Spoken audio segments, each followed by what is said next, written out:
नीतीश के पाला बदलते ही बिहार में लालू परिवार के खिलाफ कानून का हथौड़ा चल गया है। सरकार में रहते हुए जो तेजस्वी ईडी और सीबीआई को ठंडा करने की धमकी देते थे, कुर्सी छिनते ही अब जेल जाने के डर से सहमे हुए हैं।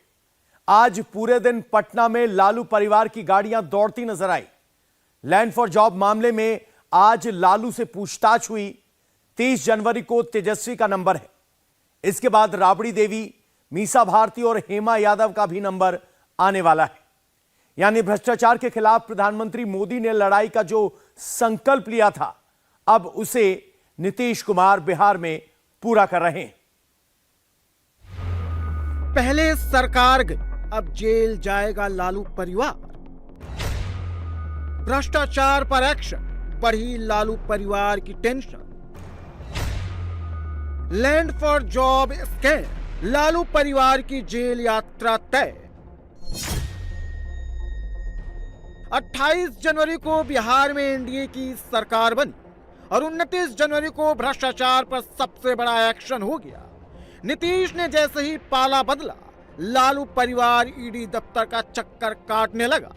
नीतीश का प्रोटेक्शन जैसे ही हटा, लालू परिवार को जेल की सलाखें दिखाई देने लगी। लालू परिवार क्यों डरा हुआ है? लालू परिवार पर कितने करोड़ के घोटाले का आरोप है? लालू परिवार के कितने लोगों को जेल जाने का डर सता रहा है?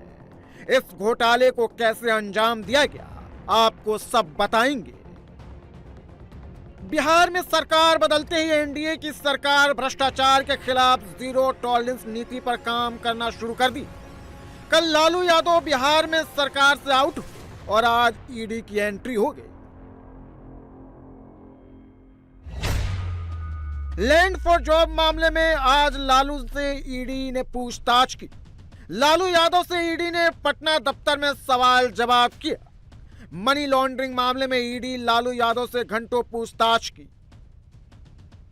लालू यादव के साथ उनकी बेटी मीसा भारती भी ईडी दफ्तर पहुंची थी। घोटाले में उनका भी नाम है, लेकिन उन्हें बुलाया नहीं गया था। मीसा ने भी इंडी गठबंधन का ईडी वाला वही पुराना टेप बजाया जो बीते 1.5 साल से इंडी के नेता बजा रहे हैं। इसमें कोई नई बात नहीं है। जब उनको लगता है कि अब बस भेज दो उनके परिवार को, लालू जी को उनको भेज दो समन, तो वो भेज देते हैं। और सिर्फ हमारा ही परिवार नहीं, अब तो आप देश में देख रहे होंगे जितने भी उनको लगता है कि ये विपक्ष में है, जो उनके साथ आ नहीं रहे हैं, उनको ये समन भेज दिया जाता है, उनको ये ग्रीटिंग कार्ड भेज दिया जाता है। और हमारा परिवार, खासकर पे हमारा परिवार, जब भी कोई भी एजेंसी हो, चाहे वो सीबीआई हो, चाहे ईडी हो, चाहे इनकम टैक्स हो, जब भी बुलाती है हम लोग वहाँ जाते हैं और उनके प्रश्नों का पूरी तरह से सहयोग करते हैं और उनको जवाब देते हैं। जो जैसा कर्म करेगा वैसा फल भोगेगा। ऐसा नहीं है। राजनीति हमेशा सेवा की भाव से करने वाले लोग कभी चिंतित नहीं होते। बेफिक्र हो करके वो चैन की निद्रा में सोते हैं। जो अकुत संपत्ति कमा लेता है वो व्यक्ति परेशान होता है। राजनीति से प्रतिष्ठा की लालसा रहनी चाहिए। राजनीति से धन की लालसा रखने वाले लोग की परेशानी हमेशा बढ़ी है। और भ्रष्टाचार मुक्त बिहार बनाने का संकल्प देश के प्रधानमंत्री नरेंद्र मोदी जी और बिहार के मुख्यमंत्री जो भ्रष्टाचार पर जीरो टॉलरेंस कहते थे, वो अब साकार होगा। पहले सरकार से बेदखल, फिर भ्रष्टाचार के मामले में परिवार के 5 लोगों पर आरोप। लालू परिवार इस डबल अटैक से डरा हुआ है, जिसकी गवाही लालू की बेटी रोहिणी आचार्य की एक के बाद एक 10 मिनट में की गई 5 ट्वीट दे रही है। रोहिणी ने अपने ट्वीट में ईडी ऑफिसर्स, मेरे से बुरा कोई नहीं होगा, गीदड़ गुदड़ी का लाल लालू, गिरगिट और नीचता जैसी शब्दों का इस्तेमाल किया। लालू परिवार में नीतीश पर इस वक्त सबसे ज्यादा हमलावर अगर कोई है तो वो रोहिणी आचार्य ही है। लेकिन बीजेपी कह रही है कि भ्रष्टाचार किया है तो जवाब देना ही होगा, सजा तो भुगतनी ही पड़ेगी। ईडी किस मामले में सवाल करेगी या करती, इसका जवाब नहीं है, सिर्फ प्रताड़ित की बात करती है। आपने नौकरी के बदले जमीन ली क्या, जवाब इसका देना है ना, इसका जवाब नहीं देंगे। अपने समाज के लोगों से भी जमीन ली, तो जवाब इसका देना पड़ेगा। इसका जवाब तो नहीं है, तो ईडी सवाल तो पूछेगी ना। ये भी जान लीजिए कि लैंड फॉर जॉब घोटाला है क्या। 2004 से 2009 तक लालू यादव यूपीए 1 में रेल मंत्री थे। तब रेलवे में ग्रुप डी में भर्तियां की गई, लोगों से नौकरियों के बदले घूस में जमीन ली गई। ईडी ने चार्जशीट में दावा किया है कि नौकरी के बदले लालू परिवार को 7 जगहों पर जमीनें मिली। इनमें राबड़ी को 3, मीसा भारती को 2 और हेमा यादव को 1 प्लॉट मिला। दिल्ली में अमित कात्याल के नाम पर न्यू फ्रेंड्स कॉलोनी में बंगला खरीदा गया, बाद में इसे तेजस्वी यादव के नाम पर ट्रांसफर कर दिया गया। 150 करोड़ का यह बंगला 4 लाख में खरीदा गया। लालू परिवार पर 600 करोड़ की मनी लॉन्ड्रिंग का आरोप लगा है।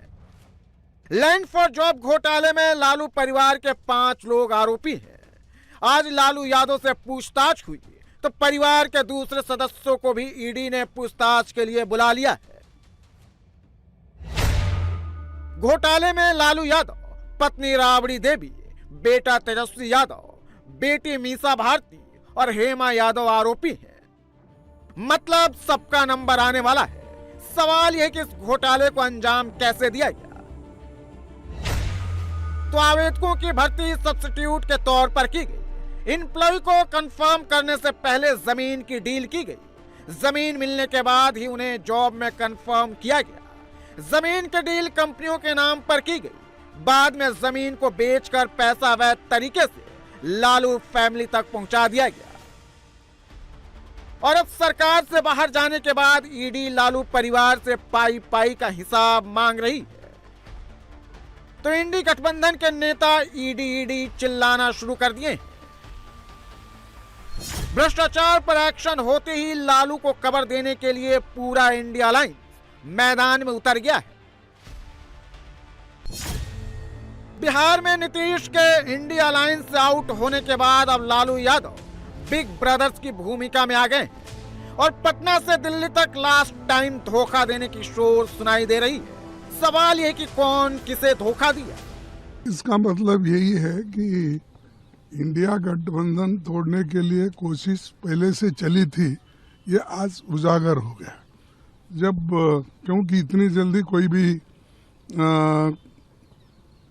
डिसीजन नहीं लेता, जो 1 दिन 2 दिन में ही होने वाला है। पहले ही वो बात किए होंगे, पहले ही कंडीशन रखा होगा, तभी तो ये होगा।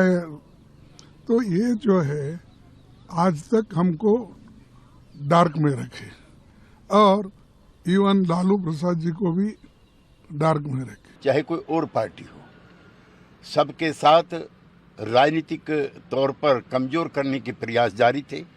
यूं भी ये जो घटक दल हैं, ये कांग्रेस पार्टी से लड़कर के ही अस्तित्व में आए हैं। लिहाजा कांग्रेस पार्टी इनको कमजोर भी करना चाहती थी और एक अवसर पर राहुल गांधी कह भी चुके थे कि क्षेत्रीय दलों की कोई विचारधारा नहीं होती। उसी से खिन्न और क्षुब्ध होकर के, यद्यपि हम संस्थापक सदस्य हैं, हमने उससे नाता तोड़ा और हम देखते हैं निकट भविष्य में भी इसका कोई भविष्य नहीं। लोकसभा हो या फिर विधानसभा का चुनाव हो, कांग्रेस बिहार में 5वें नंबर की पार्टी रही है। 2019 में कांग्रेस बिहार में सिर्फ किशनगंज सीट ही जीत पाई, जबकि 2022 में हुए विधानसभा चुनाव में बिहार में कांग्रेस सिर्फ 19 सीटें ही जीती थी। लेकिन गठबंधन में उसे क्षेत्रीय पार्टियों से ज्यादा हिस्सेदारी चाहिए थी। उधर मणिपुर से शुरू हुई राहुल गांधी की भारत जोड़ो न्याय यात्रा बिहार पहुंच गई। नीतीश के पलटी मारने के बाद कांग्रेस का यह पहला कोई बड़ा इवेंट है। यहां भी राहुल ने अपना वही घिसा पिटा टेप बजाया। अब बिहार में हमारा क्या लक्ष्य? इस यात्रा में हमने न्याय शब्द जोड़ दिया है। भारत जोड़ो न्याय यात्रा। और सच्चाई यह है कि आज के हिंदुस्तान में गरीब व्यक्ति को ना आर्थिक न्याय मिलता है, ना सामाजिक न्याय मिलता है।